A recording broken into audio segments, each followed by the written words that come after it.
Bethel Clouds TV, empowering lives.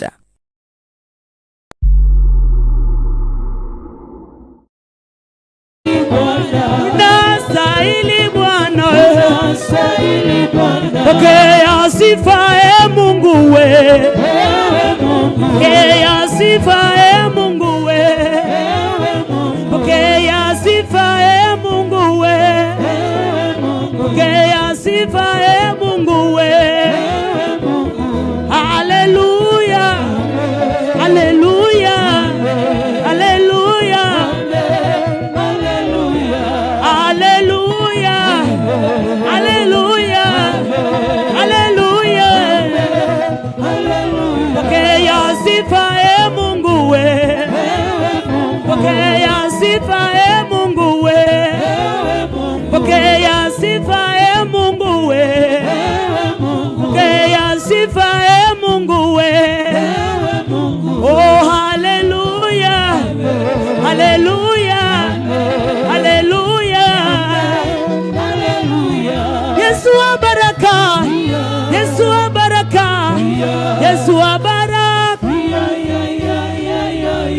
Yesu wa baraka, wa baraka, wa baraka, ya ya ya ya ya ya ya ya.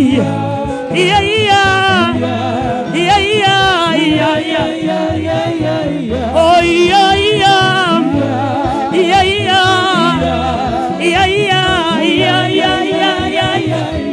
Songa mbele, rudi nyuma.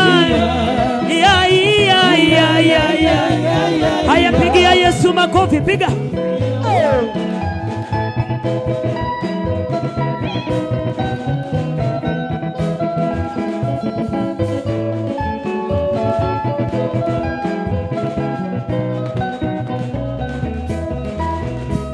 Piga makofi ya juu, piga. Piga, piga, piga. Haya, shangwe na vigelegele kwa Yesu. Piga makofi ya juu basi. Piga juu, piga juu, piga juu, piga juu. Weka mikono juu ya kichwa chako jamani. Piga.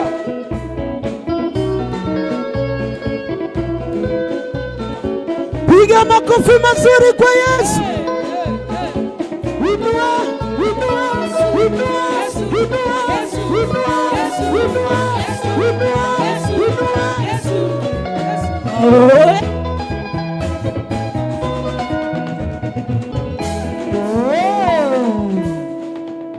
Wapi shangwe na vigelegele?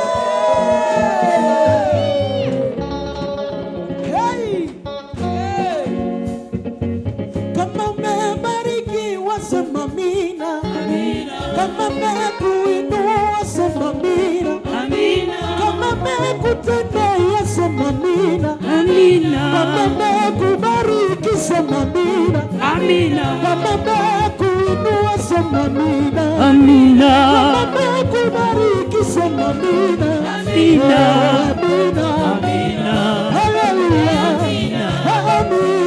amina, tuseme amina, amina, amina. Kama umekuinua sema amina, kama umekutetea sema amina, kama umekubariki sema amina, amina, amina, amina, tuseme peperusha mikono yako kwa Yesu. Peperusha, peperusha, peperusha, peperusha, peperusha, peperusha. Weka mikono yako juu ya kichwa. Twende, twende, twende, twende. Peperusha, peperusha, peperusha, peperusha, peperusha, peperusha, peperusha. Inua, inua, inua, inua, inua, inua, inua, inua. Yesu, Yesu, inua, inua, inua, Yesu, Yesu, inua, inua, Yesu, Yesu. Wapi shangwe na vigelegele?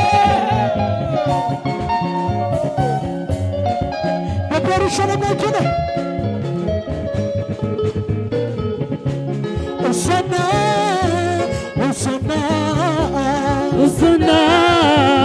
Hosanna, Hosanna, Hosanna, Hosanna, Hosanna, Hosanna, Hosanna, Hosanna, Hosanna,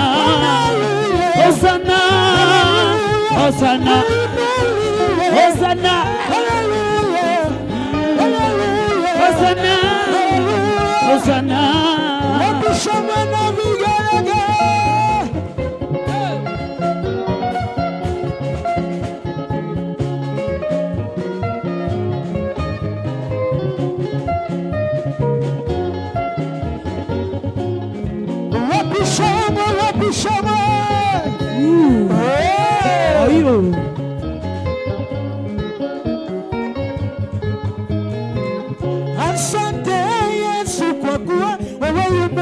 Asante Yesu kwa kuwa wewe yu mwema.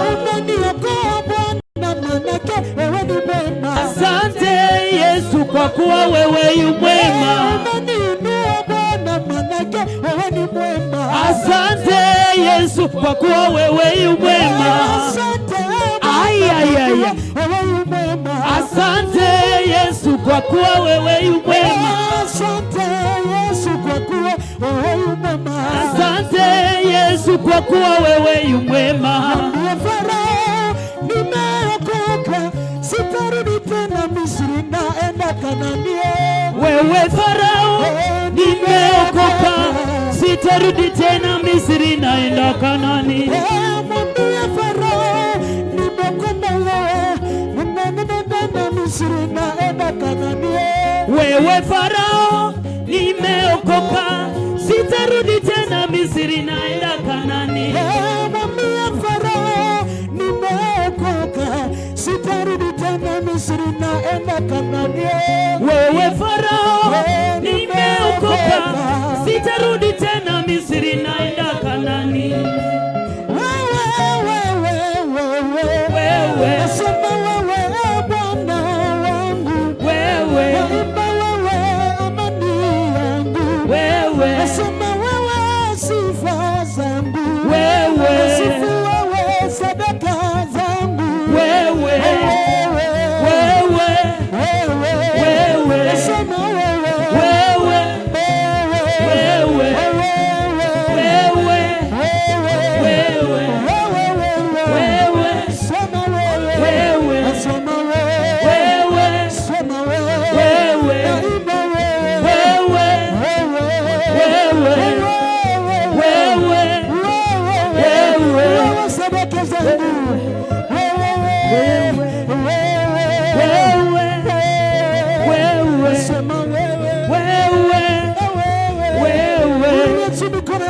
Bwana ni wewe, tunakupa sifa leo, tunakuabudu manake unastahili, unatosha Bwana. Ni wewe tu kimbilio letu, ni wewe tu kiongozi letu Bwana, ni wewe tu msaada wetu wa karibu, ni wewe tu Bwana. Tunakupa sifa mchana wa leo, unasema ni wewe, hatuna wa kukimbilia ila wewe, hatuna wa kuabudu ila wewe. Ni wewe Bwana wastahili, Bwana Yesu, unatosha, mfalme wa falme. Kusudi letu mahali hapa ni kukuinua, kusudi letu mahali hapa ni kukuabudu Bwana. Pokea sifa za moyo wangu Bwana, pokea ibada yetu siku ya leo, pokea maabudu yetu siku ya leo, pokea sifa zetu siku ya leo. Ninakupa sifa kwa yote Bwana, ninakupa sifa mfalme. Asante Daddy. Unastahili kuabudiwa, unastahili wewe Yesu, unastahili kuabudiwa, unastahili wewe, unastahili kuinuliwa, unastahili wewe Yesu, unastahili kuinuliwa, unastahili we, unastahili we, unastahili kuabudiwa, unastahili wewe Yesu, unastahili kuabudiwa, unastahili unastahili kuabudiwa, unastahili we Yesu, unastahili kuabudiwa, unastahili we, unastahili kuabudiwa, unastahili we Yesu, unastahili kuabudiwa, unastahili we, mikono yangu Baba, unastahili kuabudiwa, unastahili we Yesu, unastahili kuabudiwa, unastahili we, unastahili kuabudiwa, unastahili we Yesu, unastahili kuabudiwa, unastahili we, unastahili kuinuliwa, unastahili we Yesu, unastahili kuinuliwa, unastahili we, unastahili Baba, unastahili kuabudiwa, unastahili we Yesu, unastahili kuabudiwa, unastahili we, Baba yangu kweli, unastahili kuabudiwa, unastahili we Yesu, unastahili kuabudiwa, unastahili we, mikono yangu unastahili kuabudiwa, unastahili we Yesu, unastahili kuabudiwa, unastahili we, we give you glory, we give you glory and the honor, we give you glory, we give you glory and the honor, we give you glory above Father, we give you glory and the honor, we give you glory, we give you glory and the honor, we give you glory, we give you glory above Father, we give you glory, we give you glory and the honor. Tunakupa sifa na heshima, Twakupa sifa na heshima, ninakupa sifa ida leo, ninakupa sifa na heshima, twakupa sifa na heshima, ninakupa sifa, ninakuinua, ninakupa sifa na heshima, twakupa sifa na heshima, Baba tunakupa sifa, tunakupa sifa Mwana wa Mungu, twakupa sifa na heshima, wewe ni Mungu, amen, haleluya, wewe ni Mungu, amen, haleluya, unatawala, amen, haleluya, unatawala, amen, haleluya, pokea sifa, amen, haleluya, pokea sifa,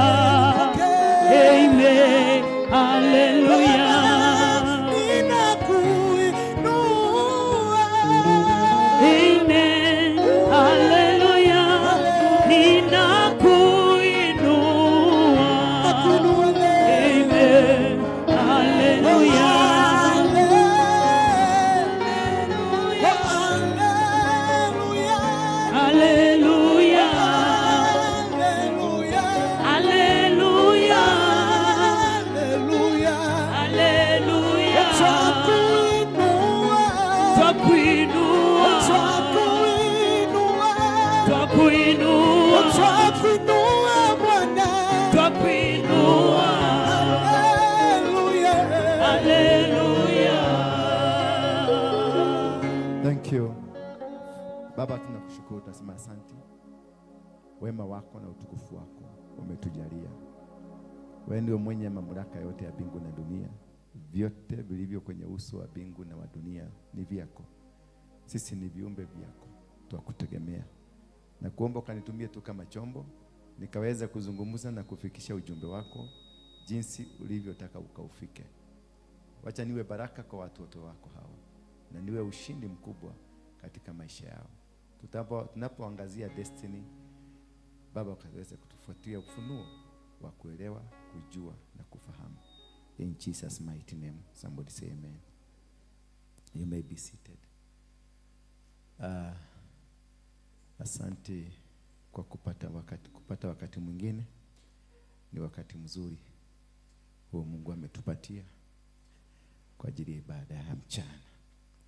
Tuko kwenye topic ya mysteries of destiny. What is a mystery? Hello? What is a mystery? For those who have gone to school like Agnes, what is a mystery? Something beyond human understanding. Somebody else. Where will you soma?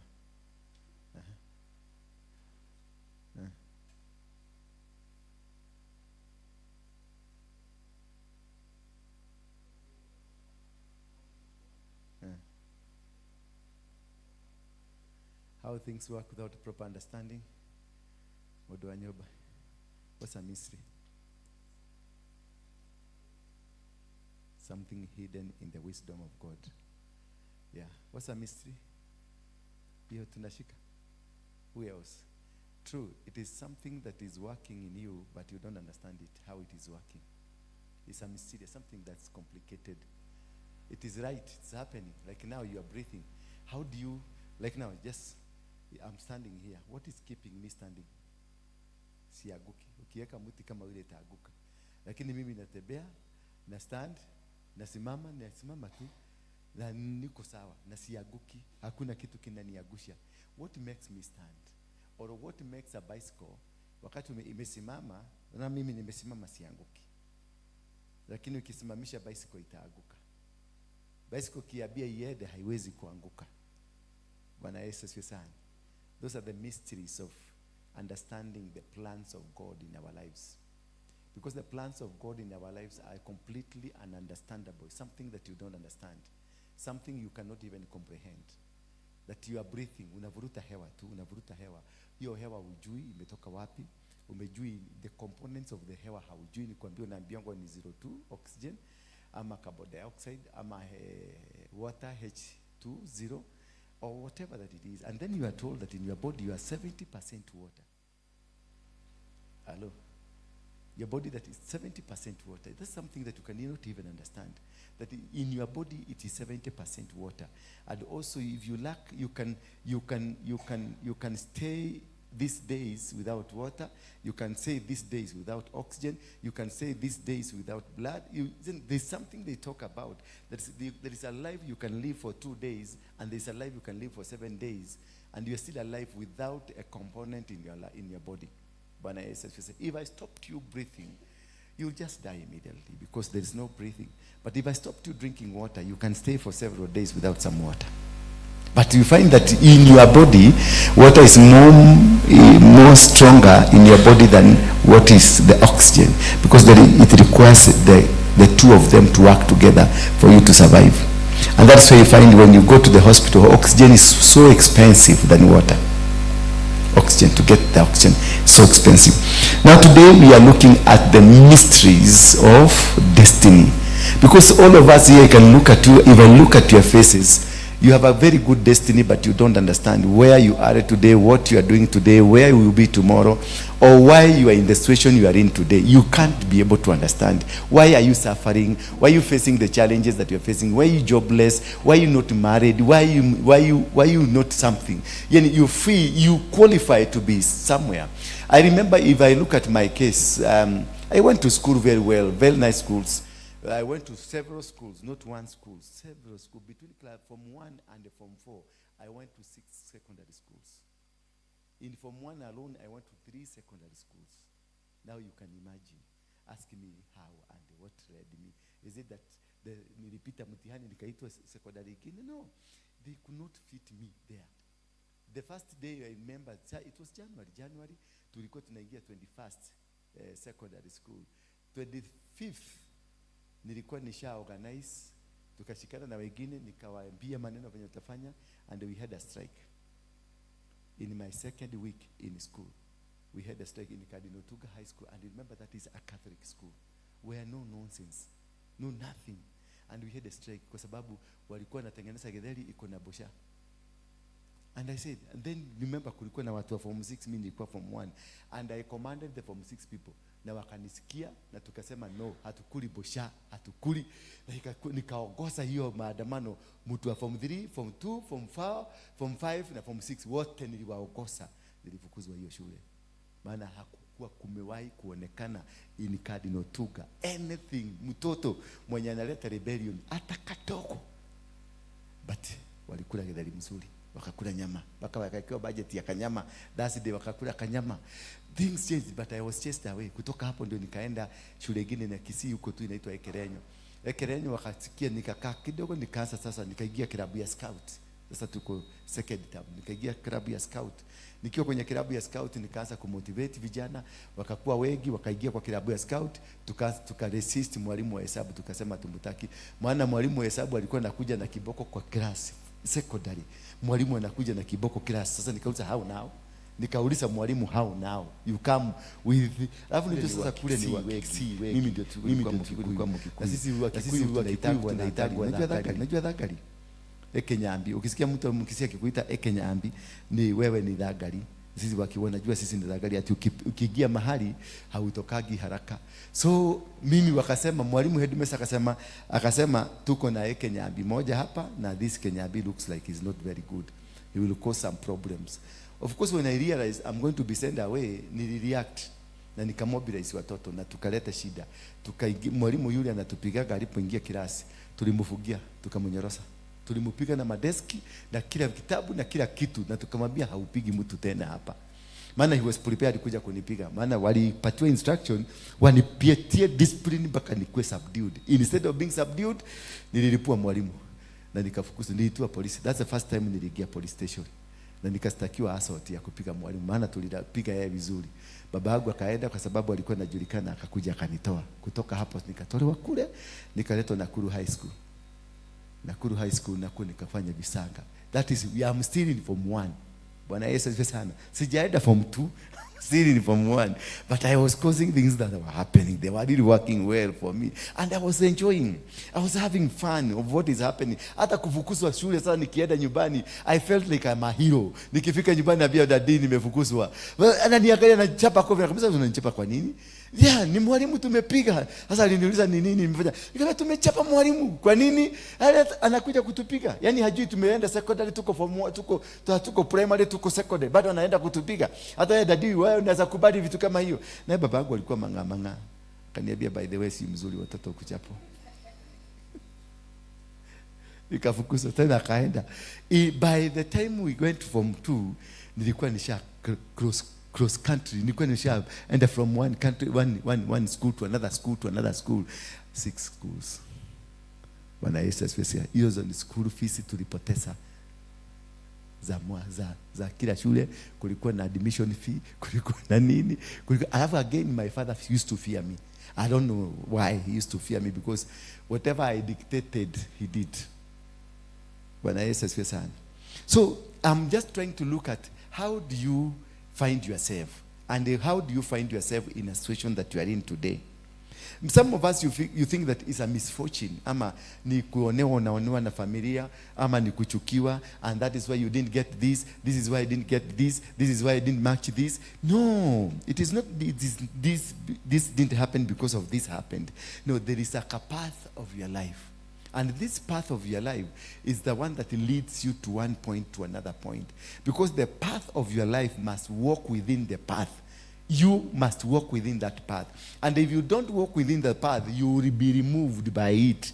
And then you'll be taken where you are supposed. That is why sometimes you find unaenda bere, unaenda nyuma. Unaenda bere, tena unasikia umerudi. Kwa sababu kuna kapath uliodokea. Ako kapathi lazima urudi bana ndio kana kupatia direction ya kule unaenda. Your future depends on that path. And if you get out of the path, you miss it. If you get into the path, unakuta life inaendelea vizuri sana mpaka unakuwa comfortable. Ulikuwa unataka kukua pastor, now you have to be a pastor. You have to be preaching. You have kila kitu. Lakini unakuta ukienda kule kuhubiria kuongea mambo ya siasa unakuta unapata heshima mkubwa kuliko ukiwa pastor.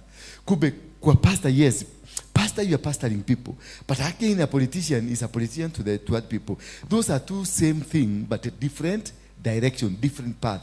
So if you get into a wrong path, nikuje ushike microphone hapa and you are a politician, when you do a political activity unapata sifa na inakuwa mzuri. Lakini you do a pastor activity unaona unaenda chini, hauendi na speed, hauendi na venye kunafaa kuedwa, because you are in the wrong path. You are doing the right same thing, the right thing, unazungumza na watu, but that is not your calling. You are supposed to be out there giving people hope, ukiwadanganya na mabarabara, ukiwafanyia vitu vingine huko, not here kuambia watu mkae straight, mkae hivi, because there are two people.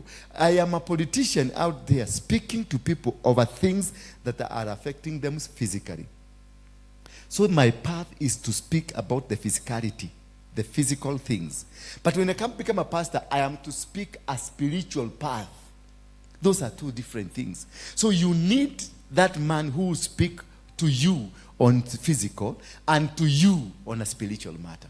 The moment you understand, differentiate that, hata kazi hilo unafanya hautachoka, haitakusubua, maana utajikuta unafanya kazi mzuri. Hata kutakuta kuna kabiashara unaweka ni kadogo sana, ulianza na capital ya 1,000 na kabiashara kanapanda.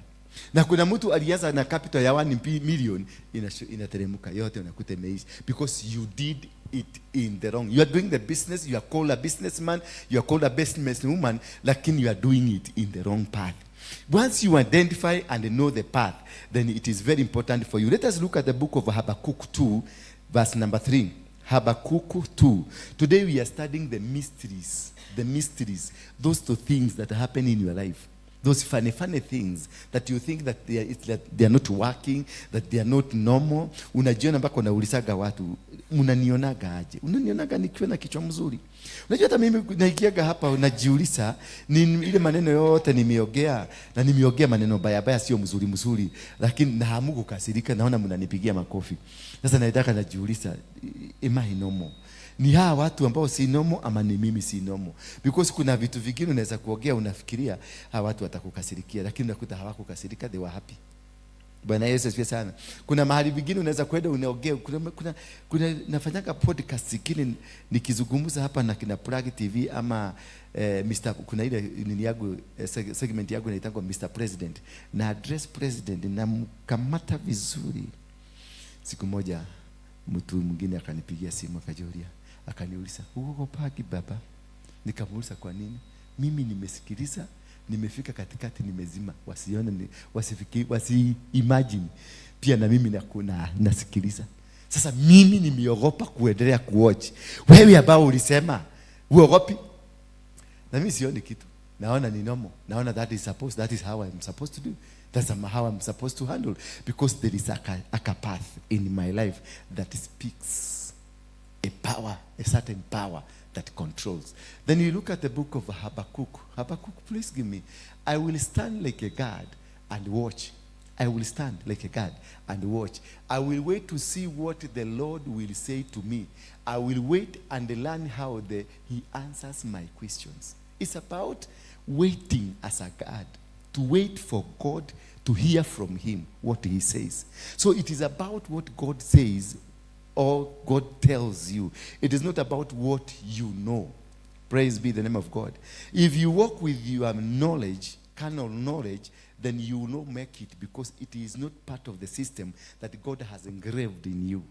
And the mysteries here, you find that a person like Abraham was born in a family that worshipped idols. But inside that family, God had his own son, a man, Abraham that this one I'm going to use, despite the fact that his father Terah was an idol worshipper. He's a man that was selling the idols to people, and he would chonga muti, kitu, kingobe, anawauzia watu waende waka. So this man was an altar. Terah was an altar. In this family, the man ambaye alikuwa anatengeneza michongo ambayo ilienda kuabudiwa, michongo ambayo ilienda kufuatwa, michongo ambayo ilienda kuinamiwa. This man was so powerful because huo mchongo kuubadilisha ukue spiritual. Ni mbao amechonga, ameibadilisha ikue spiritual. He himself must be very spiritual. He himself must be an altar that speaks. Sasa hivyo akitengeneza hii microphone anainenea. Ukienda kuinamia hii microphone unakuta kuna kitu kinatendeka. Ile kitu nataka. Because whoever that made this microphone alikuwa na power, a spiritual power, that if once alichoga, alinenea hicho kitu, the power that is in him, hicho kitu kikakuwa na uhai wa spiritual. So this man Terah ni baba ya Abraham, ambaye Mungu alikuja kuchukua Abraham akamfanya the father of faith. Remember, this child amelelewa kwa mifano, amelelewa kwa masanamu, amelelewa kwa kuabudu miungu, lakini bado Mungu katika hiyo familia alikuwa anajua hapa kuna mtoto nitatoa. Lakini ukiangalia kwa uso, kwa macho ya ubinadamu, huko hakufai kutoka mtoto ambaye anaweza kuwa anaongea na Mungu. But remember, Abraham spoke with God. God was speaking to him, take my son. Alikuwa anamuita Abraham, anasema mimi ndio huyu hapa. Anamwambia take your son, your only son Isaac, whom you love, take him to Mount Moriah in one of the mountain and go kill him because of me. Hallelujah. Remember, his father is who? Is an idol worshipper. His father amewalea na vitu za kishetani. His father amewalea na amempeleka shule na school fees amelipa na zile sanamu alikuwa anauza. So his father was much stronger than Abraham himself. Praise be the name of God. But Abraham had a path which was completely different from his father. Are you getting me now? He's completely, maana huyu ni baba anachongea shetani mifano, misanamu ambayo ni ya kuabudiwa. Anaye baba Mungu naye amemchukua mtoto from the same family that is advocating the devil. From the same father who is advocating the devil. From the same bloodline that is advocating the devil. From the same family tree. From the same ground. From the same destination that he picked. The devil picked the father, but God picked the son. Those are the mysteries of understanding. That it does not matter where you come from, which family you come from. It doesn't matter which lineage you come from. In that lineage, something will be produced that will come and conquer the world. In the lineage of Jesus Christ, we have studied some time back to Lisoma here. The lineage of Jesus Christ, inarudi nyuma, mpaka kwa Juda, mpaka kwa Jacobo, inaenda mpaka kwa Abraham. Bwana Yesu asifiwe sana. Lakini ukiangalia hiyo lineage yote imejaa usherati. Hallelujah. Mnajuaga hivyo? Lineage ya Jesus yote ni usherati mtupu. Sasa mnasemaga mimi ni msherati, lakini angalia lineage ya Yesu ni ya usherati mtupu. Na bado Mungu anasema nini? These men are after me. Amechukua David, anasema this a man after my heart. Remember, alienda kwa balcony akaangalia kimama kinaoga. Venye kilikuwa kinajirushia maji hivi kinatikika hivi. David akasema nileteni yule mtu. And this is the same person Mungu tomorrow atakuja kusema this a man after my heart. You can imagine the destiny. If the destiny has been organized by God, nothing can change it. There's nobody and nothing can change it. They can only kill you, but the destiny will come. Angalia Judah alizuiliwa kutoa the first king. His first son was supposed to produce the first king. But we came through a woman called Tamar, akafanya huyu jamaa kufe. The second born akakufa. Bado akaenda kalala na baba yao. Na alipolala na baba yao hakuzuia, alizuia mfalme kukuja immediately. Lakini eventually hiyo kitu kilifanyika. Bwana Yesu asifiwe sana. That is the power of the destiny that God has given you. That which God said you are going to become. It doesn't matter how. It doesn't matter who will be there. It doesn't matter which lineage you've come from. It doesn't matter which ground you've come from. It doesn't matter which tribe you are. It doesn't matter how educated or how uneducated you are. What matters is that God has a plan, and in this plan something will happen. God has a way, and in this way something will come up. Remember Moses, it was saying Moses will come to change the world. And it was prophesied that there will come a son, that this son plan will be used to liberate the world, to remove the children of Israel from the 400 years of slavery. Remember this. Before Abraham had a baby, hello, before Abraham had a baby, before Sarah had a baby, God spoke to Abraham and told Abraham, your generation, your what? Your generation will go into 400 years of slavery. And by that time, Abraham didn't have a baby. He was looking for the baby. So you can imagine God is speaking of something that will happen, but he has not provided for a way for that which is going to happen. Meaning, he knows your path, he knows your destiny, he knows the plan around you, that you will become. Remember 400 years, when you don't have a baby, because he had a baby after 90 years, that is when he had a baby. Meaning God was speaking to this guy when he was around 25 years or around 30 years. But God was speaking of 400 years to come, that your generation will suffer.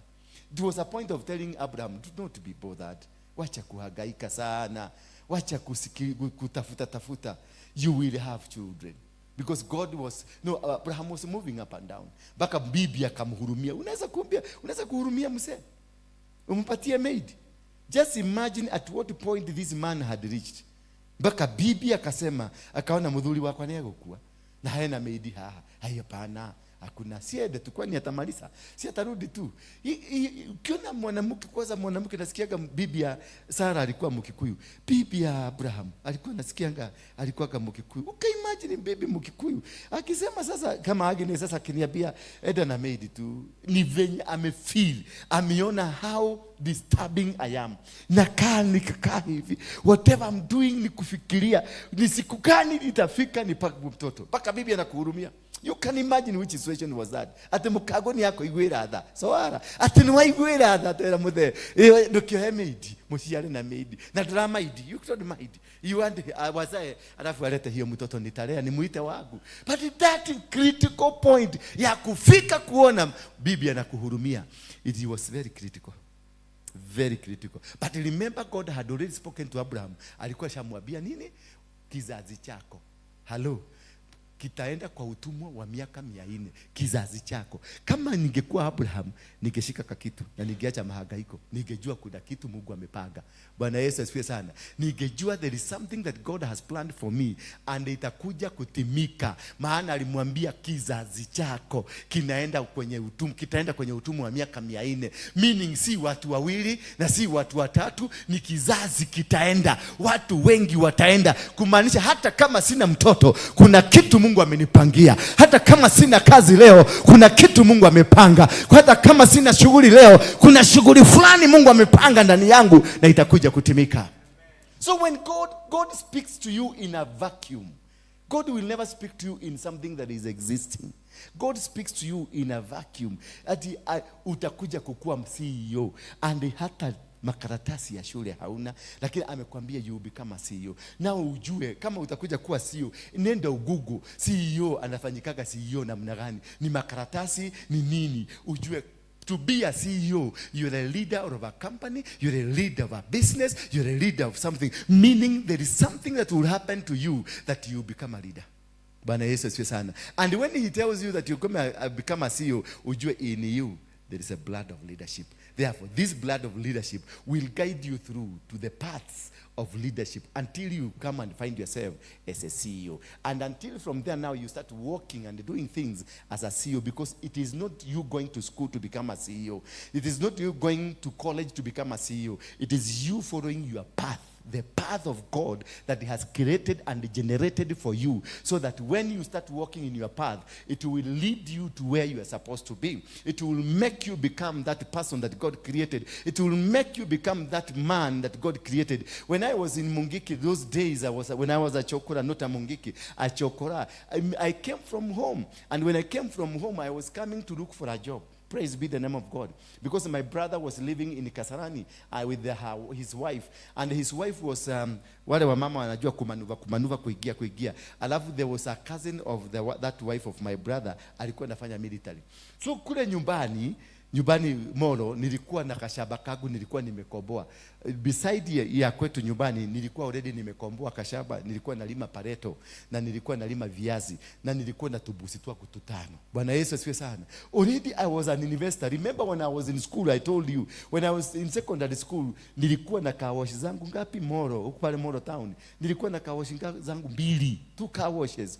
Nilikuwa nauza za matatu na private cars. I used to sponsor people in school. I was to pay for their school fees. I used to sponsor kama unataka kukula kitu nzuri. And again I was the one, mimi ndio nilikuwa nauza sigara shule na nilikuwa nauza bangi shule. Kila kitu ambayo ilikuwa inatikana shule ni mimi nilikuwa nauza. Bwana Yesu asifiwe sana. And people were feeling happy. Tukienda sport na order kuna tengenezwa machapati nyingi sana zitauzwa kule na watu watanunua. So I was a rich guy and all the teachers knew that I am a carrier of money. Bwana Yesu asifiwe sana. Kuna walimu walikuwa nakuja kunikopa pesa. Nipatie shilingi 500, nipatie shilingi 1000, mwezi iko kona nitakurudishia. Alafu mwalimu hangekosa kurudisha.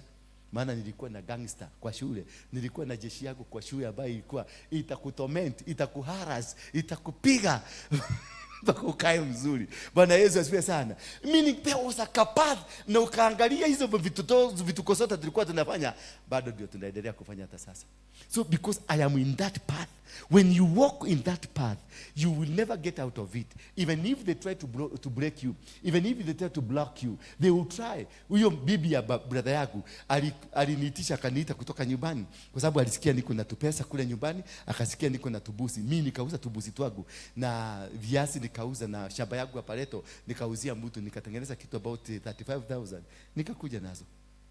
Because nilikuwa natakanga sana kuanguka na parachute. Even today sijui kama Mungu atanikubalisha nipate hiyo chance nianguke na parachute. Ni feel tu ndio huyo navuruta hii kitu hivi, navuruta hivi, nikiteremuka nateremuka hivi mpaka nikuja nianguke hivi. Hiyo ndio ilikuwa. Hata sasa hiyo ukikuta tukiwa napita hivi kama tupata screen kwa barabara naendesha gari, ni hiyo parachute tuke, utaona nimesimamisha gari. Hata polisi wakiniondoa hapo siwezi toka kuangalia tu hiyo parachute venye imeanguka. Nasema that is the greatness of God. Nafurahi, unaona nimefurahi, ni kama ni mimi nimeanguka. That is all. Hiyo nilifanya niuze busi yangu na niuze shamba yangu ile nilikuwa nimekodisha na pareto yangu na viazi. Nikuletea huyu mama. Kumbe mama alikuwa mama mkora. The wife of my brother. Kumbe alikuwa mkora. Akachukua pesa na akapotea na akaenda. Kumbe alikuwa amechukua pesa ya watu wengine. Alikuwa amesiaga hii kufuri ya tricycle. Alikuwa ameisiaga inakaa gold hivi. Sasa alikuwa anakuja naonyesha, nataka nimekuja unisaidie maana hii kitu nimeipata na sijajua vizuri ni nini. Naona ni kama mtu mwingine aliniambia ni kama ni gold. Inakaa gold, inakaa ni fake. Sasa wewe kwa sababu unasikiaga gold inakuwa kashaini. Na enwakile gold. Kai ni gold. Tuwekate leo, tutafanyaje na hii sasa? Si tutashikwa. Sasa ni mama. Kumbe anataka kuchomoe pesa. Ukiati ataanza kukwambia venye itafichwa, venye itapelekwa, venye itafanya. Anangoa pesa. Alikuwa amengoa pesa za watu. Amengoa kitu 700,000 shillings. Mama akaenda. Na akaenda kienda. Akapotea. Na tu pesa twangu 35,000. And that is how I became a chokora. You can see how God is shaping me from nyumbani, kutoka nikiwa shule, whatever the schools nilienda shule zote za boarding. Nilimalizia day school. Moro Secondary School is a day school. Huko ndio nilimalizia because the boarding school not handle me. And I don't know how they communicated. Ile shule naenda ninakuta ripoti, wewe mtoto ulikuwa shule fulani? Hapana. Wewe rudini, tokeni hapa. Mama kwa sababu ni mama yangu alikuwa ananipeleka mama, toka usilete huyu mtu hapa. Huyu ni mkora. Hii ni jabasi. Wewe ulizaa jabasi. Mama yangu sababu naye manganga sema jabasi ni yangu. Hata mimi nilikuwa jabasi. Basi yenda na mtoto yako na jabasi yako. Hallelujah. Bwana Yesu asifiwe. You can see the trends and how God shaped my ways until nikaingia mpaka getting to a day school was my preparation to becoming a leader. Because I rented a house in Moro, a place called Karoleni. I rented a house ambayo nilikuwa nalipa 80 bob. Bwana Yesu asifiwe sana. Alafu ninapatiwa pesa na baba, nienda nilipe, ninaenda nika invest, naweka nilikuwa nauza mutura, nilikuwa na car wash, nilikuwa nauza mutura, kila kitu, every call them. Bado mimi ndio nilikuwa na conduit ya kubebea wamama wa Chang'aa mahali ya kuenda kutumana na boys care, iende bebo ipelekwe mahali, hiyo ingine ipelekwe mahali, distribution and security. Hello. Sasa usinione hivi, nilianza kutafuta pesa nikiwa mtoto mdogo sana, and I made it when I was so young, and I conquered this world when I was still a young boy. And therefore it's not because I had the energy, not because I had the education. Maana tulikuwa bado shule, sikuwa na certificate ya form 4, kwa hivyo si certificate ilifanya nifanye hivi vitu zote. Kuna kitu kalikuwa ndani yangu angapacho kalikuwa kananipeleka, kananisongesha, kananiendesha kwenye mipango ya Mungu venye anataka, kwa sababu I was being prepared for today. I was being prepared for what I'm doing today. Those days ndio kwa maana nilinyimwa kusomea kwa boarding school, ndio nitoke nje nianze kungangana na raia. Bwana Yesu asifiwe sana. Kutoka hapo tukiwa secondary, after that's nimekuja nimenyang'anywa pesa yangu. Badala niende na nilikuwa mwerefu, maana I was amongst the top about 300 Kenyans ambao walikuwa na B+ those days. The first few B+ ambao A zilikuwa 8 Kenya mzima, na nilikuwa na B+. Na nilikuwa sisomi, nilikuwa nakuja naingia shule technical, naingia shule na kwa register, na chomoka naenda kufanya biashara zangu. Lakini I was clever. Nakuja tu na wauliza mmesoma nini, na angalia hiyo topic, na soma kidogo, tuende kwa kilasi, nitakuwa namba 1. Sasa unafikiria unaweza kucheza na mtu kama huyo? Bwana Yesu asifiwe sana. Mtu anako na akili zingine, because it was not me who was that. It is the path that was in me that was calculating. Inafanya kitu calculative moves that makes, because it is a systematic plan of God to make you become which he planted you. Any person that is on earth, you are here on a mission. You are not here because you found yourself. You are born ati mimi ni mtoto wa Karaja, mimi ni mtoto wa Kenyajui. No, you are not mtoto wa Kenyajui. Kenyajui was used to bring you here. You are not a mtoto of somebody. You are a mtoto of God, because you are under the lineage, under the systems of God. And in these systems of God, ndizo zinakupelekeanga. Sasa unafikiriaga wewe uko na kismat, ati nikifanya hii ni kismat, nikifanya hapana. You are within what God wanted you to be. Ukijikuta ukiwa mwizi, you are being prepared for something. Ukijipita kuwa mchawi, even wachawi, they are part of the system of God. They are being prepared. Ukiangalia wachawi wote, they are very spiritual. Mshaijua hivyo? Amujui? Hata kukoroga. Mchawi anawezaje kukuroga? Anakuroga because they are spiritual. Bwana Yesu asifiwe sana. When they were born, they were not born to become witches. They were changed. Their destinies were changed along the way. These are men and women of God, according to Jeremiah 1 verse 4. Bwana Yesu asifiwe sana. Huyu anakurogaga si mtu wa shetani, ni mtu wa Mungu. Ni kule destiny iligeuzwa kidogo. Huyo mwizi unaonaka ni mwizi anaiba, hakuzaliwa akiwa mwizi, ni ka destiny aliondolewa kwenye path akaingizwa. Huyo ni investor. Mwizi wote ni investor. Bwana Yesu asifiwe sana. Because anachukua, anaona haujaweka mzuri, haujafanya kazi mzuri na hii pesa, anaichukua anaenda kuifanyia kazi mzuri. Bwana Yesu asifiwe sana. That is an investor. Ukiona mtu wako na buduki, amebeba buduki hapa, ni mwizi. Kijana kama huyu amebeba buduki hii na ingine amebeba hapa na anatembea town. Huyu was born a soldier. Alizaliwa akiwa soldier. Ni venye amenyimwa nafasi ya kufanya kazi yake vizuri. Bwana Yesu asifiwe sana. Sasa nikiweka buduki hapa, ni niagusha kabuduki katoi hapa, na nimwambie hiyo ni buduki, kuna mtu atasimama kwa nyumba? Hakuna. Kila mtu, lakini mtu ambaye ni soja atakuja hii ni toi. Maana hiyo ni kitu iko ndani yake. Hello. And these are what we call the mysteries of your life towards your destiny, that will lead you towards your destiny. Whatever that happens, mahali popote, kukua hapa Kenya, utoke kwa kina Dayaseba, ukujikute hapa Kenya, it is a mystery that is leading you to where God wants you to be. Or even the enemies have snatched it. They are using you. They are using what you have to advance their agendas. Not the agenda of God, but to advance another agenda that they have. They pick you. They remove. Wanachukua destiny yako, wanaenda kuitumia katika njia zingine. And that is why you find unajikuta unafanya vituko nyingi, unajikuta umefanya mambo makubwa sana, only to become, unakuta you are born again. Once you are born again, now unajikuta watu wote wanasema huyu jamaa hajaokoka, lakini unakuta anahubiri. na nahubiri vizuri, unakuta naombea wagonjwa, na huyo mtu historia ndurawaruinge, ati ndurawaruinge naweza kuombea mtu apone. Kuna mtu alikuwa, nilisikia mtu huyu shiro wa Okiradi alisema ati siwezi kuombea hata ihoha ipone.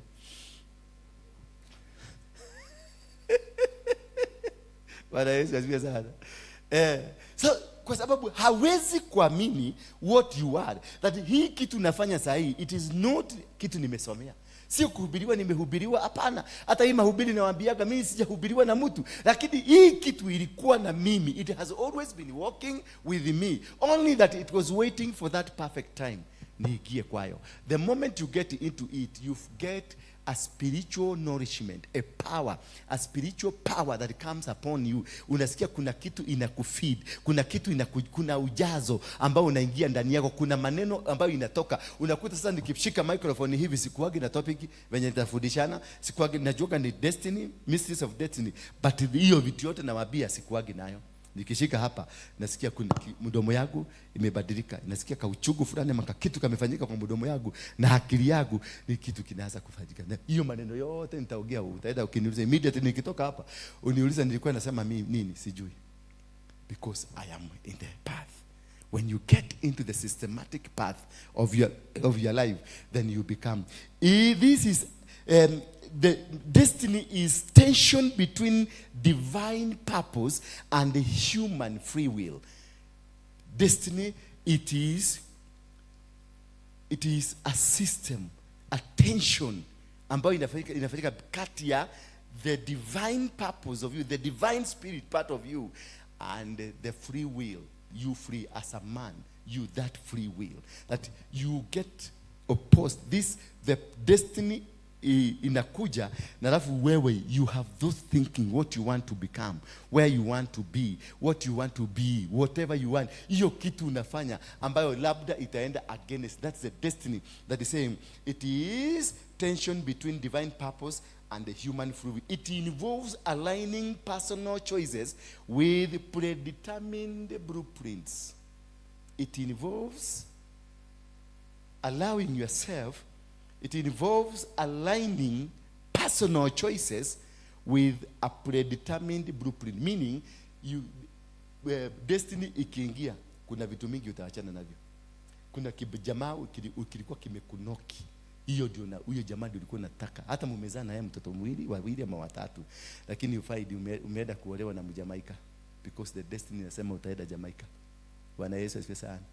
Ama unakuta kijamaa kinatoka Amerika, kinakuja kuku, kinaenda China, na wewe unatumwa China. Mnakutana na kimutu China, mnateremshana nacho Kenya. Kinakuja kina settle Kenya na kinakaa vizuri sana. Na unaona life is so good.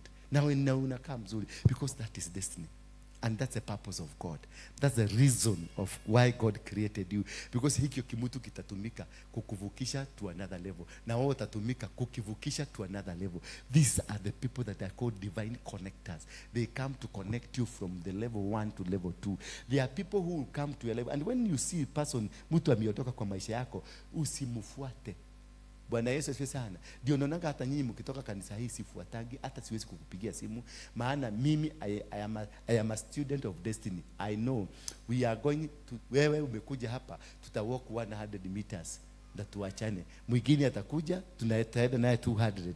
Kuna wa 300, kuna wa 400, kuna 1 kilometer, kuna wa 10 kilometers, kuna wa 1 million kilometers. Kuna mtu ambaye amewekwa kwa maisha yako permanently. Tutakaa naye kwa hii ministry permanently, hata eda atakaa hapa.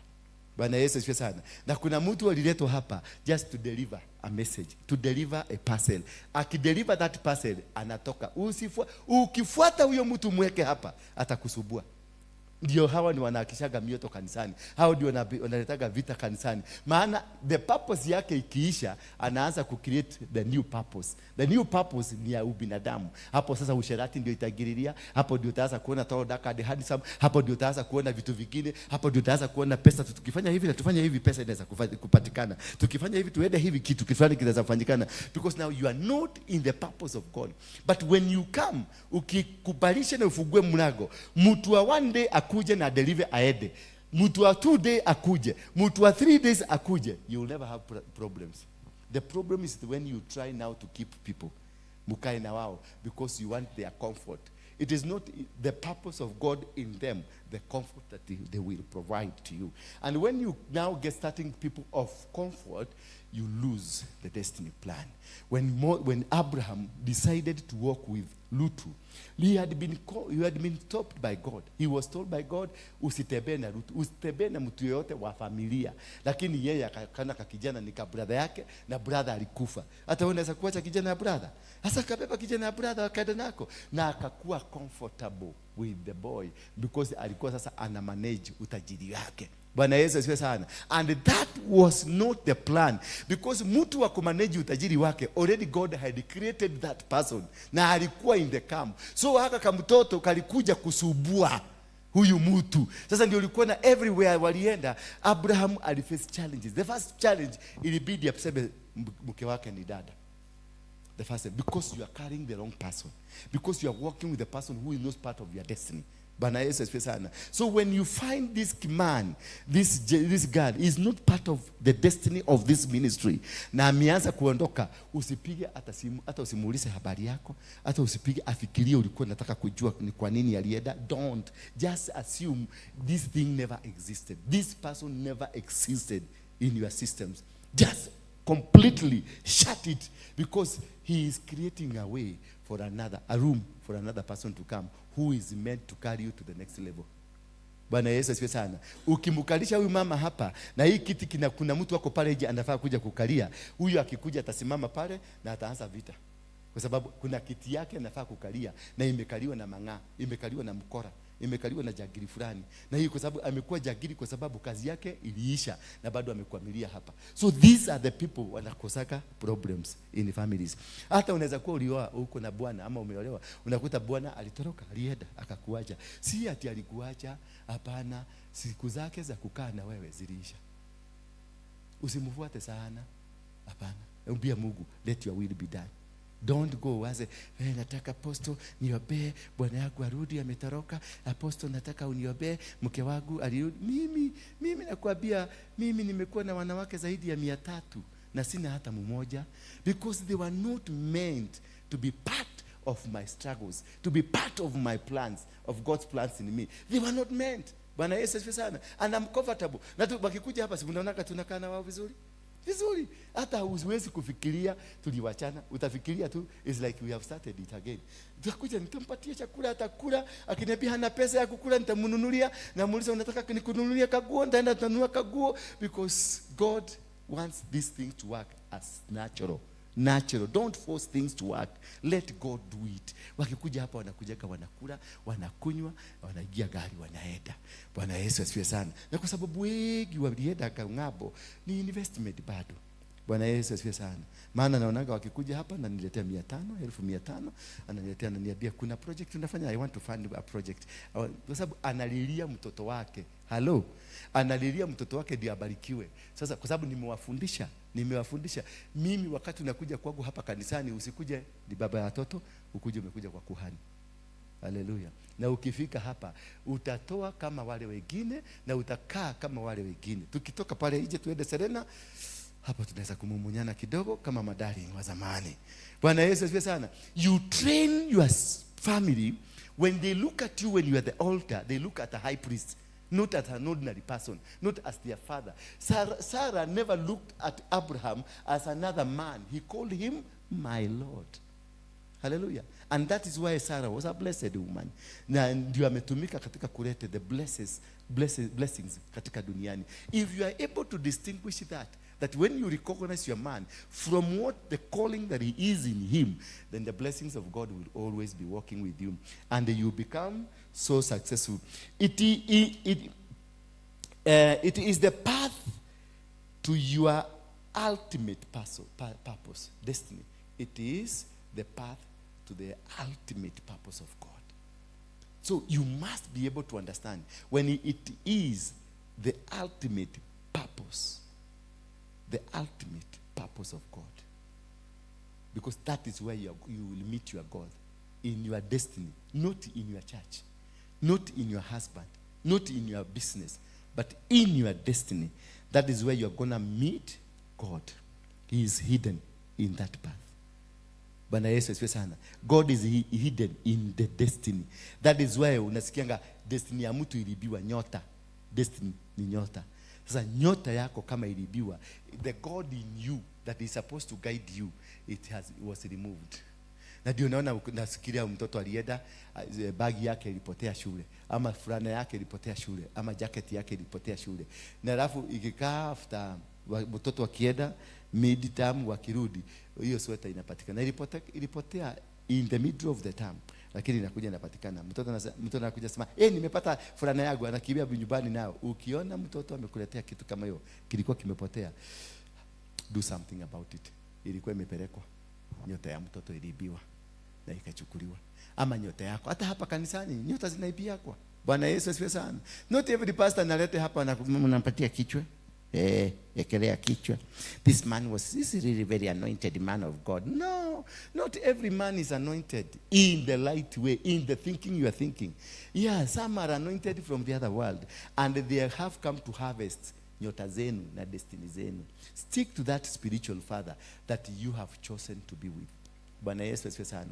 That spiritual father that you chose to be with, ukaipatiana soul yake ikue chini yake, stick to that man. That is a man carrying the key. Lakini if you look, uone wewe si wa hapa, ngangana kabisa kukua wa hapa, lakini imeshindikana, tafadhali toroka. Enda, wacha kukaa hapa ati unajiuliza sasa watanibeba aje? Nimeenda kanisa mingi sana, nimeona nitulie tu. Usikae kwa sababu ya kukosa namna. Hello. Usikae kwa kanisa hii kwa sababu unaona watu watakufikiria aje, watu watasema hapana. It is about your destiny, and if your destiny is not here, you will never get anything. Wewe utakuwa tu jagiri ya kutusubua hapa. Bwana Yesu asifiwe sana. So it is the path to the ultimate purpose. If you are not in the ultimate purpose, then you are not doing it right. You are not where you are supposed to be. Destiny is not passive fate. It is not passive fate, but a result of obedience and the specific choices made in your daily life. What you make in your daily life, it is what creates the systematic obedience that makes you qualify to get into your path. To get into your path, discipline must be number one. You must discipline yourself. You must know what you want, when you want it, and how you want it. Bwana Yesu asifiwe sana. You must have that discipline, concentration. Ukae tu, hata watu wakihama kanisa hii waende. Mimi siwezi hama. Hapana. Maana Mungu ndiye aliniambia, I will bless you. Nimekutuma hapo. Yeye ndiye alinituma hapa. Yeye ndiye alinipatia pesa ya kukuja hapa. Kwa hivyo yeye hakunituma nikuje nikufuate wewe. Alinituma nikuje nikae wapi? Nimusikilize. I listen to him what he tells me. When I listen to my God what he tells me, I will listen to him and hear his voices because I am in his path. When you are not in the path of God, you will not hear his voices. You will not hear anything from him. So stick to this and have the obedience and be specific in choice makings. Very specific. No, ujue, this is my path. Hivi ndivyo nitakuwa nikihubiri. Maana Mungu hivi ndivyo ameniambia uwe ukihubiri hivi. Usijaribu kuhubiri kama yule mwingine. Usijaribu kutembea kama yule mwingine kwa sababu kuna watu, kwa sababu venye mimi nakaga maybe natembeaga hivi. Utakuta watu kanisa mzima na wao wanafanya nini? Wanatembea hivi because you have no ground, you have no path in you. And that's why you don't have a foundation of understanding the systems because you need to operate in your naturality. You need to operate in your original fashion. Don't operate in somebody's version. Because we were never created the same. We were created differently with different purposes and a different reasoning. When you pursue the reason why God created you, that's to say, we have Moses who is a liberator, but we have a Joshua who is a fighter.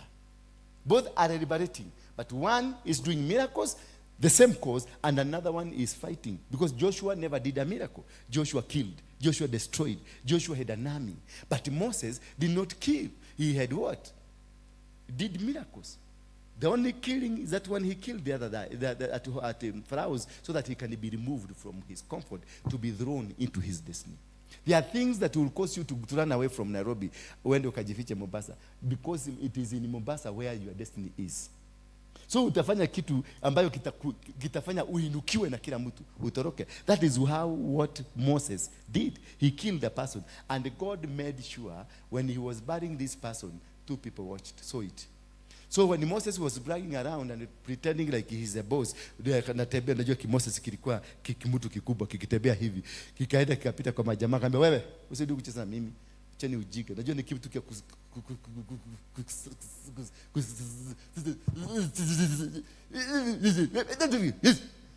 akamwambia wewe unakumbuka venye ulifanya pale jana? Kaona walijua. Jamaa mwenye alikuwa na wepo, alikuwa na nguvu, ilibidi atoroke, because there is something that God will create to remove you from the position. Ukikalia hapo, ukalie na uanze kusikia comfortable. Maana Moses was taken, akakae kwa mafarao ndio asome law. Bwana Yesu asifiwe sana. Na hakusoma just an ordinary law, alienda to one of the best schools. Hello. Alienda to one of the best schools there. Alisoma the best education because he learned law. Why? Because he was to liberate. When you are made to liberate, you must understand what can stop you from the liberation. So he was taken by God. Alelewe kwa Farao ndio asome law. Na aliposoma law ndio unaona vitabu vyote vya Musa is about law. And the entire constitution of the world in the country is based on Moses' doctrine, because he learned law. Ukisoma vitabu vyote ambavyo vimeandikwa zinazungumzia sheria ya Mungu, sheria ya Mungu, sheria ya Mungu. Naye mtu anaitwa Joshua alisoma kuhusu military. He was a militant man. Bwana Yesu asifiwe sana. Hata wakitoka Egypt, this guy was a militant. That is why God never used him when he was using Moses. He kept this man in the tent. Alimconcentrate akae kwenye tent every time. Even sometimes Moses alikuwa anamwambia sikuje tukaone mzee, tukaone Mungu mahali tunakutananga, namwambia wewe ndio uko na uwezo wa kuzungumza na huyo mzee, mimi wacha nikae hapa. Na nasikiaga vizuri nikiongea na yeye wapi, because he didn't have the capacity that Moses had. And Moses didn't have the capacity that Joshua had. Joshua was a military man, a commander, a fighter who was meant now to come and remove physically the people who are occupying the land. The role of Moses was to remove these people from the hands that were holding these guys. But now when they were removed, they were in the wilderness, then Joshua was raised up. Now, go and destroy these nations, because I want you to occupy this land. And this land that you're going to occupy, it is being occupied by some people. There are nations who are 7 times mightier than you, who are stronger. They are very powerful. When God blesses you, he created 2 phases of your life. There is phase 1 of understanding, liberating yourself. Ndio unakuja hapa tukufungue. Ndio kuja hapa, I deliver you, I change you, I speak to you. Once you are delivered, you will get ushered now into your purpose, into your path, into your systems. Now from there you work alongside the systems and you win battles, you conquer, you go. You become from Moses, and you change yourself to be what? A Joshua. You start now conquering territories. Once you kiombewa hapa, nimekuambia Mungu amekufungua kwa biashara, kwa kila kitu, ingia directly into that business. Have that faith.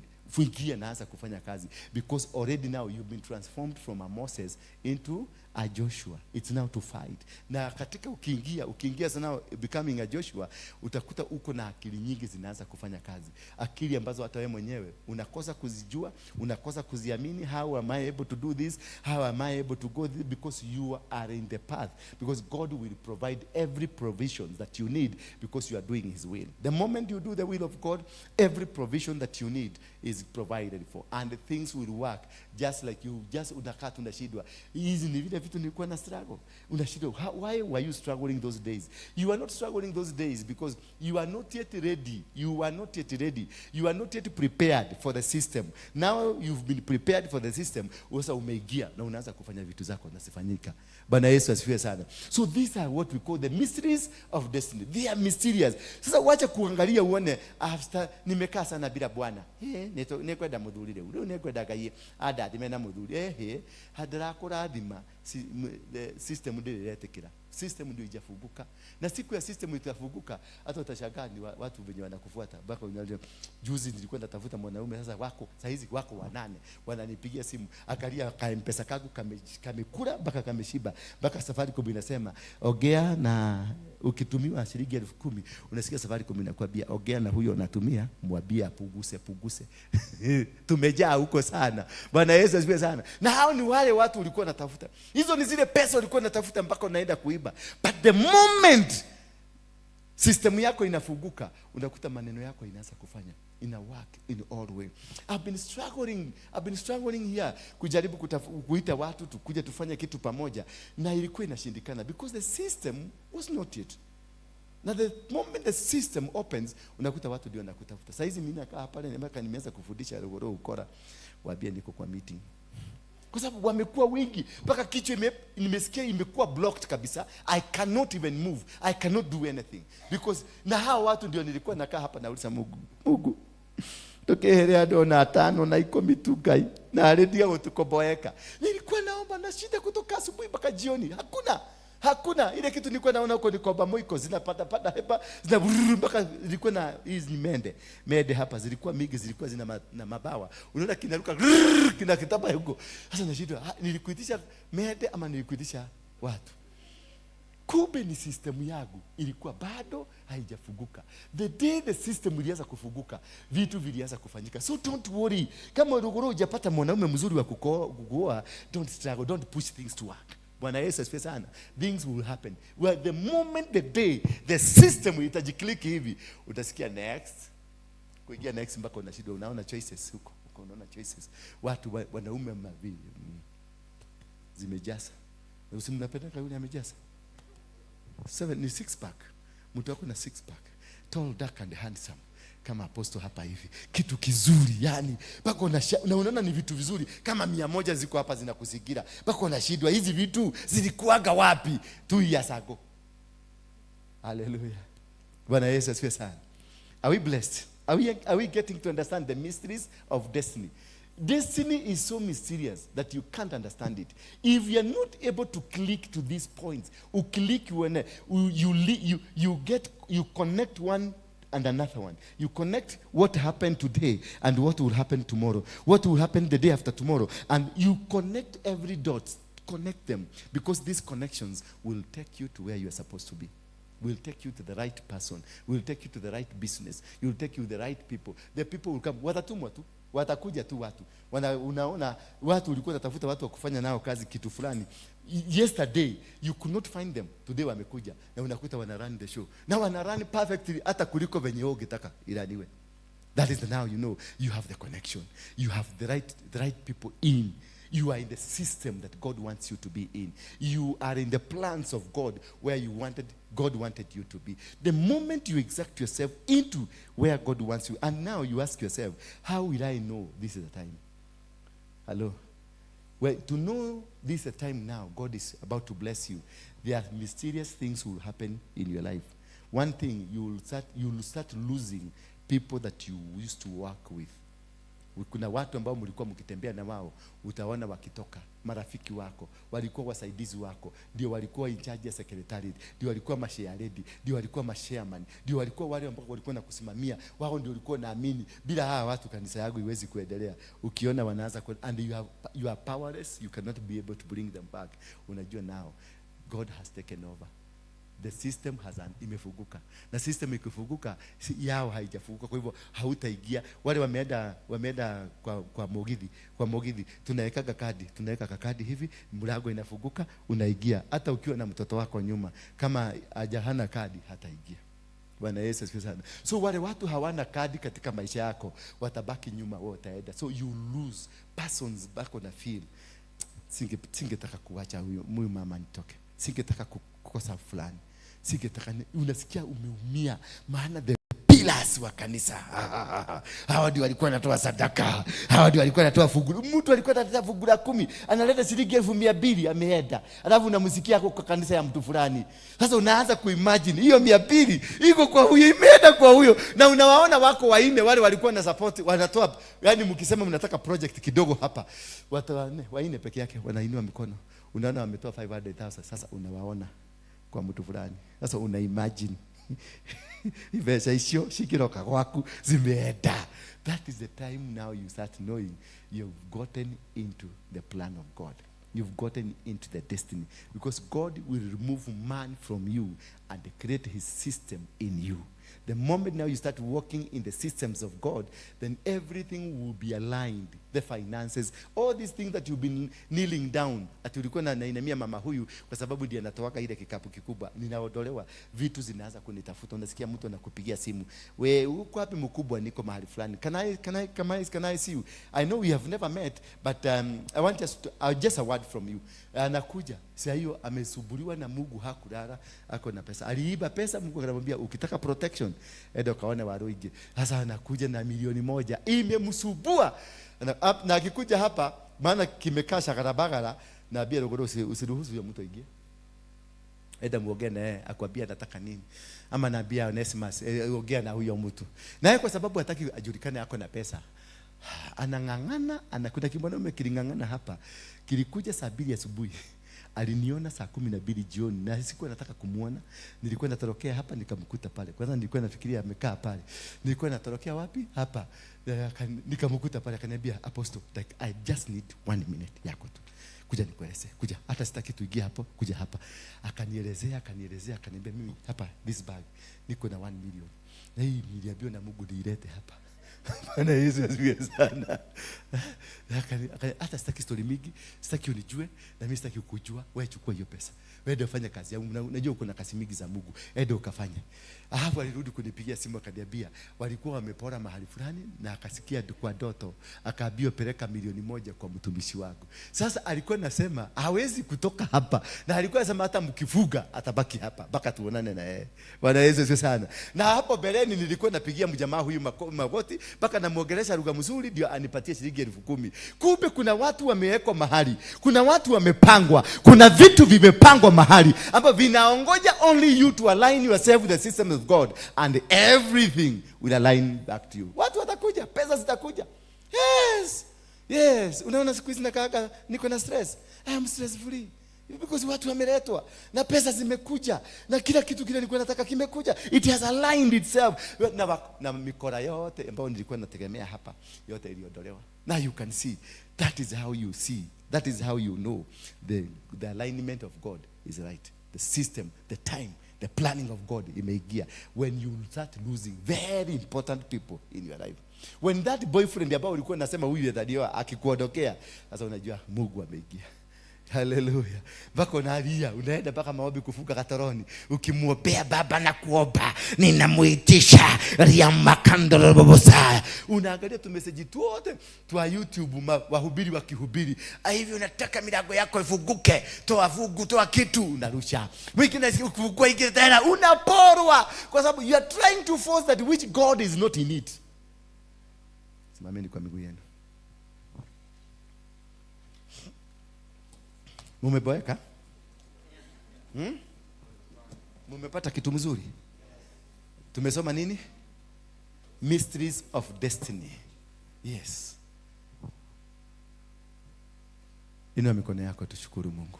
Fungua kinywa chako tu mwambie Baba, nataka uniondolee chochote ambacho si chako. Anything that is not part of your plan, part of the success, part of me becoming, part of me getting into my destiny, remove it. If it's a man, if it's a woman, remove them. It's a businessman, remove them.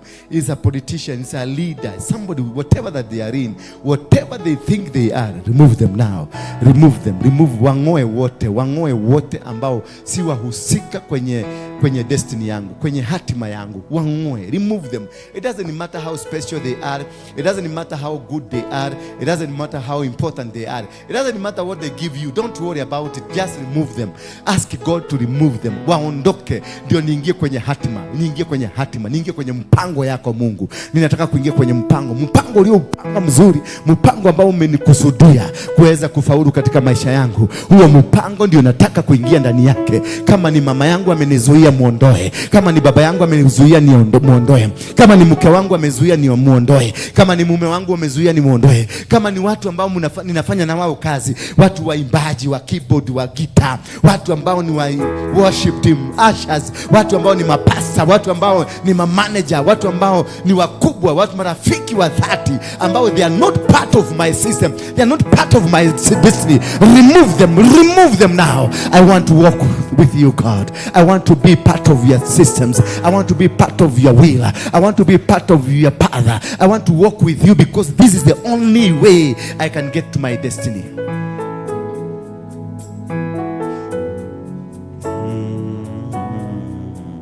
Remove them. Waondoe wote. Ambia Mungu, niondole. Surrender. First of all, surrender to God. Mwambie God, I surrender to you. I want you to use me, but without that which is not part of me. Use me. Use me. Use me without that which is not part of my life. Remove that which can obstruct my life. Remove those people that can stand against me.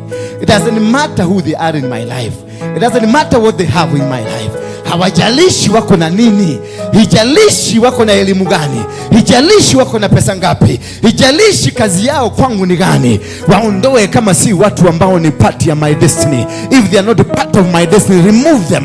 No matter what influence they have over my life, remove them. Ondoka, wangoe sasa, wangoe. Ambia Mungu, ngoa kila kitu ambacho sio chako. Nataka kutembea kwenye destiny yako. Nataka kutembea kwenye wisdom yako. Nataka kutembea kwenye mipango yako. Nataka kutembea kwenye nia yako. Nataka kutembea kwenye your will. It is in your will that I want to walk. Yes. Release yourself to God. Release yourself to God. Release yourself to God. Mwambie, I want to walk in your will. In your will I want to walk. In your will. Jacob aliiba destiny. Aliiba the birthright. Akafikiria itamsaidia mpaka wakati alikuja kusarenda. Maana Mungu alikuwa na mipango mingine kumhusu yeye. Alikuwa ameanza kujitengenezea mipango. Mungu alikuwa anatengeneza mipango. Kuna mipango mizuri Mungu amekutengenezea. Kuna mipango mizuri Mungu amekutengenezea. Fuata ile mipango. Fuatiliza ile mipango ya Mungu. Fuatiliza njia za Mungu, ndizo amekutengenezea. Fuatiliza nia za Mungu. Fuatiliza njia za Mungu. He is only waiting for you. Anakungoja ufuatilize mipango yake. Abrahamu alimchukua mtoto wa nduguye, lakini kumbe hakuwa mpango wa Mungu. Ilibidi wakati alimweka chini ndio macho yake yalifunguka. Weka chini hiyo mizigo.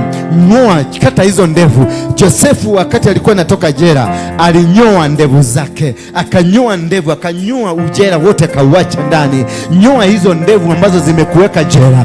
Ngoa hizo ndevu za jela. Kata nywele zote za jela. Kata kila kitu ambacho si cha maisha yako. Kata kila kitu ambacho kimejipanga katika your lineage, your line, your lineage. Vunja mikataba yoyote ile. Maneno ambayo walizungumza, vunja. Mipango ambayo mliagana, maagano mlifanya, na katika hiyo kitu mlifanya, vunja katika jina la Yesu Kristo.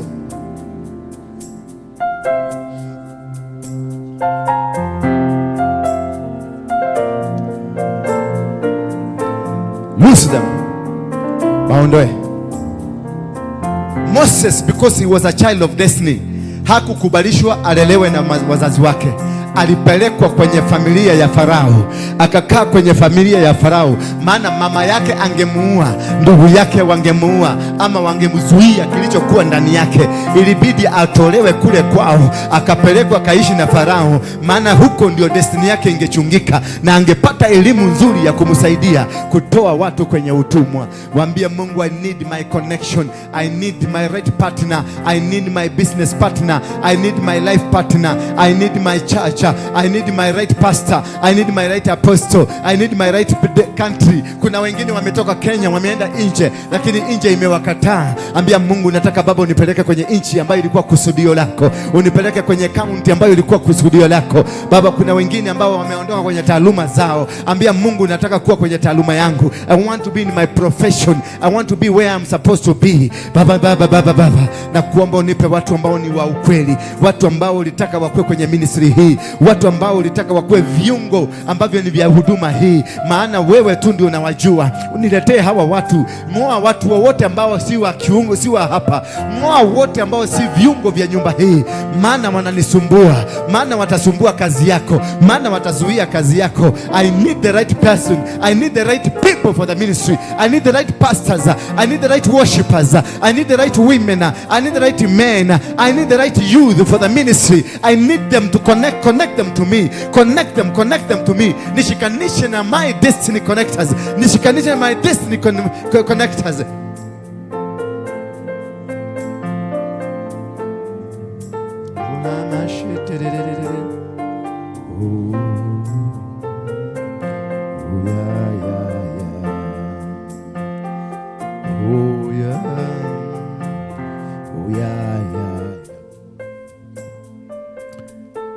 Thank you, Father.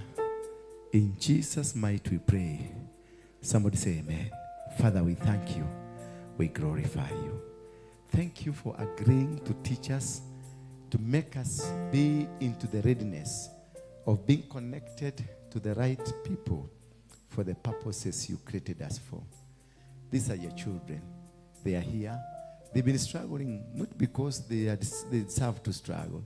They've been struggling because they failed to connect with the right moves of your kingdom. May you reconnect them to where they're supposed to be. May you reconnect them with the business people they want supposed to be working with. May we reconnect them with the right partners. May you reconnect them, Father, with the right positions of your life. From today, let them excel because they are back to their tracks. In Jesus' mighty name we pray. Somebody say amen. Bring your sacrifices, your offering, and make now that offering you are giving. Before you bring it, pray for it. Iambie now, I have heard the word. I didn't know this is how it's supposed to be done. Now I know.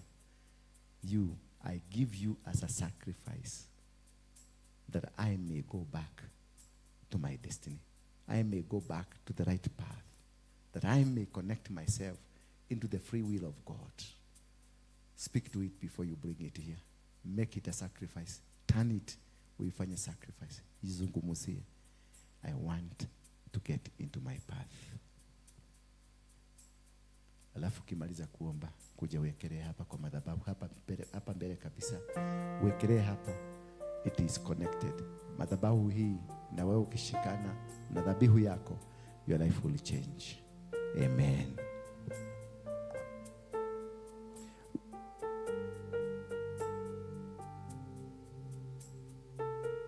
We shall be having our deliverance service as from 5.